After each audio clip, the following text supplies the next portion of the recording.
Hello everyone, this is Julia.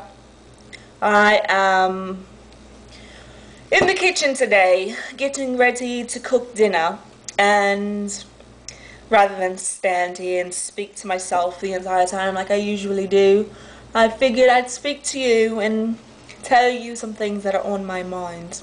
Yes. Unfortunately,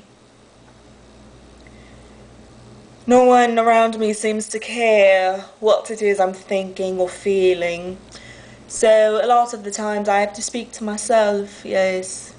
Sometimes I argue with myself, or I don't listen to myself, but either way I get it out of my chest, because it's not good to keep things bottled up inside, because it tends to overflow and then explode all over the place, and then you end up taking out your frustrations with the wrong person, right? So today it's raining outside, so I can't do anything. I'm stuck in the house and I'm very bored out of my mind.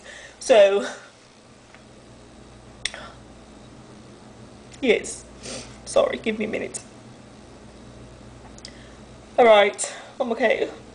But it's raining and it's wet outside and I'm bored. I'm so bored.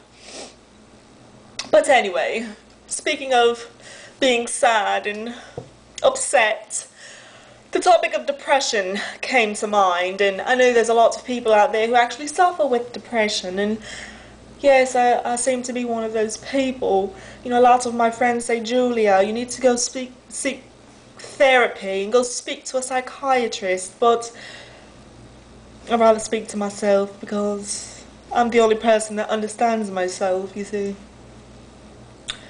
But the topic of depression, yes, there's a lot of medication out there to help people with their feelings.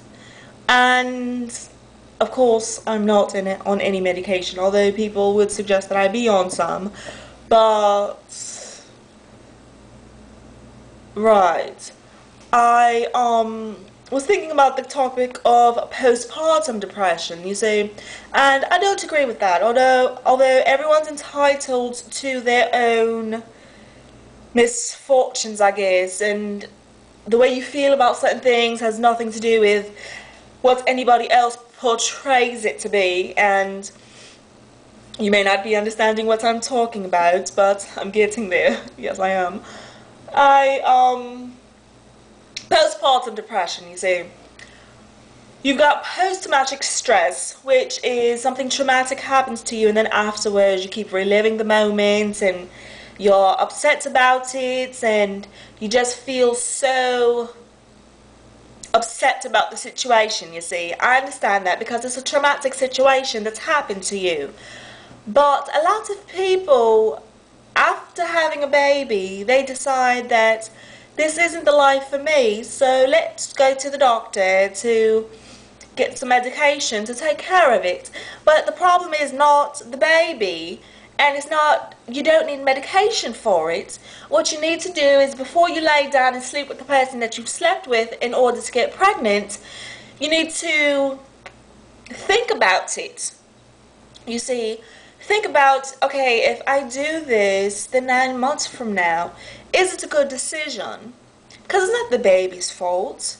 I mean, babies cry and they poop and they're needy and they cling on to you, and it's frustrating to someone who's not used to that. But to blame the baby, that's just wrong. I don't understand it. Really, I don't. You've got all types of medications for this, and I don't really think that the medication is going to help, because if you're upset about a baby which you brought into this world, the baby didn't just show up at your doorstep and say, hello mommy, I'm here, take care of me. You decided to bring another life into this world, so it's your responsibility to take care of it, right? I think so. Now, I could be wrong. Of course, these are just my thoughts, and it doesn't matter what I really think. It's just I just figured I'd share with you. Yes. But again, it's raining outside and I'm so bored. I just don't know what to do with myself. Please, please keep me company, someone, will you? I guess if it ever stops raining, I will go out and soak up some sun and hopefully I won't be sad anymore. But until then, this is Julia. Speak with you soon. Ta-ta.